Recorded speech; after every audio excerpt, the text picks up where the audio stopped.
লীগকে নিষিদ্ধ করাই সর্বপ্রথম সংস্কার, বলছেন ববি হাজ্জাজ। দোহারে দুর্ধর্ষ ডাকাতি, 33 ভরি স্বর্ণ নগদ টাকা লুট। জানাবো আজ ডক্টর ইউনূসের সঙ্গে গুরুত্বপূর্ণ বৈঠক, নির্বাচনের দিনক্ষণ জানতে চাইবে বিএনপি। এবং সর্বশেষ জানাবো পোশাক রপ্তানিতে যুক্তরাষ্ট্র কমছে, চীনের আধিপত্য, জায়গা নিচ্ছে বাংলাদেশ। শুনছিলেন সংবাদ শিরোনাম, এবারে বিস্তারিত। আওয়ামী লীগকে নিষিদ্ধ করাই সর্বপ্রথম সংস্কার, বলছেন ববি হাজ্জাজ।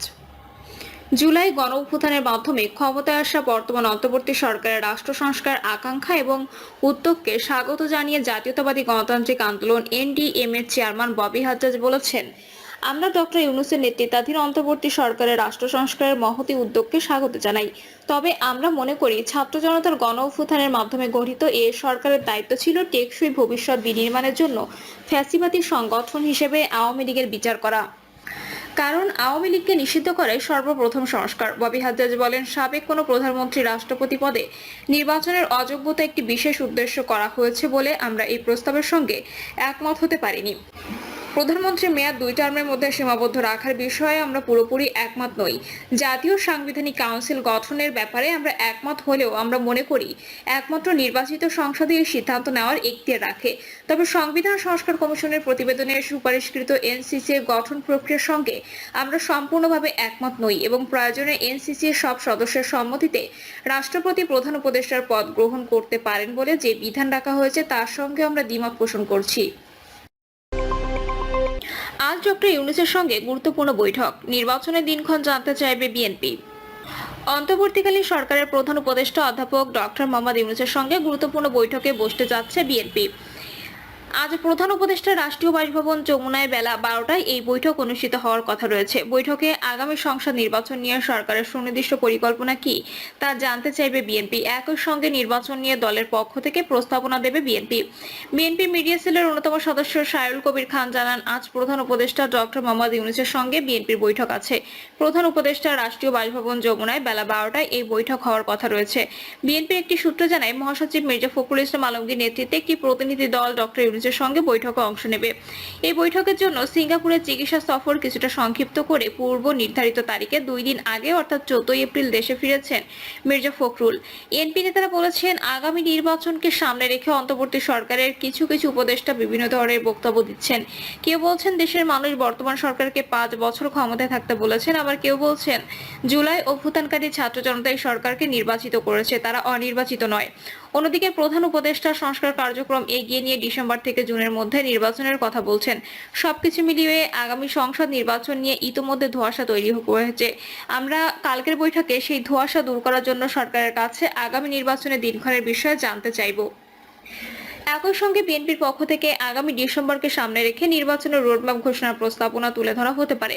তবে সেটা রাতে স্থায়ী কমিটির বৈঠকে চূড়ান্ত হবে। বিএনপির স্থায়ী কমিটির সদস্য সালাউদ্দিন আহমেদ বলেন, গতবার আমরা যখন প্রধান উপদেষ্টার সঙ্গে বৈঠক করেছিলাম তখন তিনি আশ্বাস দিয়েছিলেন যে ডিসেম্বরের মধ্যে আগামী নির্বাচন করার জন্য তার সরকার সব ধরনের কর্মকাণ্ড পরিচালনা করছেন। সেটা আমরা মেনেও নিয়েছিলাম। প্রয়োজনীয় সংস্কার সম্পন্ন করে একটা অবাধ, সুষ্ঠু ও নিরপেক্ষ নির্বাচন অনুষ্ঠানের জন্য 18 মাস সময় যথেষ্ট বলে মনে করেন সালাউদ্দিন। তিনি বলেন, ওই বৈঠকের পর আমরা আশা করেছিলাম প্রধান উপদেষ্টা নির্বাচনের একটা নির্দেশনা দেবেন, কিন্তু আমরা এর কোনো লক্ষণ দেখিনি। বরং আমরা দেখেছি নির্বাচন নিয়ে ধোঁয়াশা সৃষ্টি হয়েছে।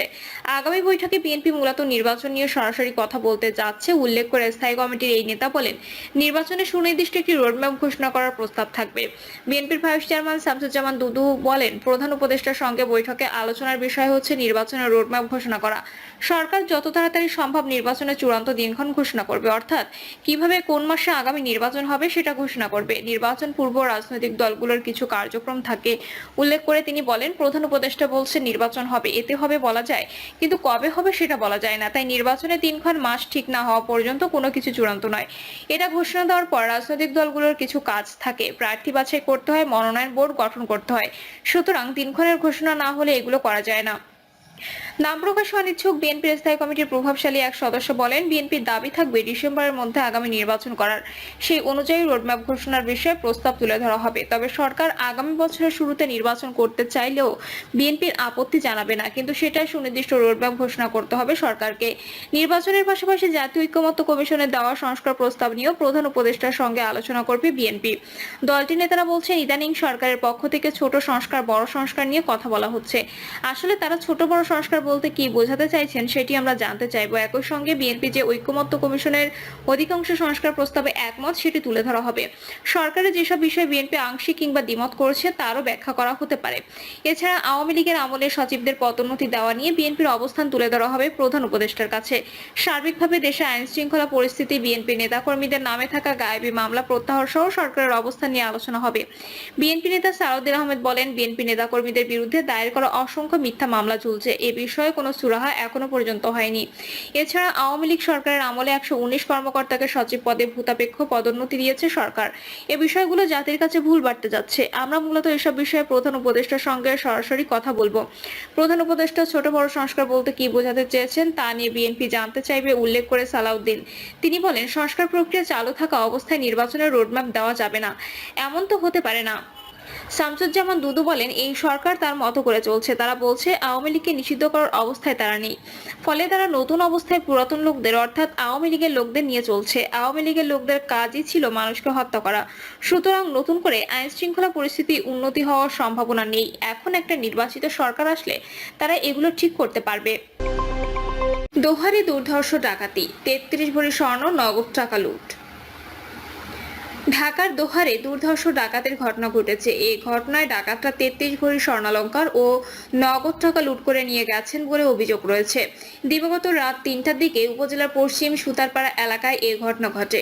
প্রত্যক্ষদর্শী স্থানীয় পুলিশ সূত্রে জানা যায়, সোমবার দিবাগত রাত 3:30টার দিকে দোহারের পশ্চিম সুতারপাড়া এলাকার ব্যবসায়ী মোহাম্মদ শাহজাহানের বাড়ির নিচতলায় বারান্দায় গেট ভেঙে বাড়ির দ্বিতীয় তলায় ঘরের ভেতর প্রবেশ করে 8 থেকে 10 জনের একটি ডাকাত চক্র।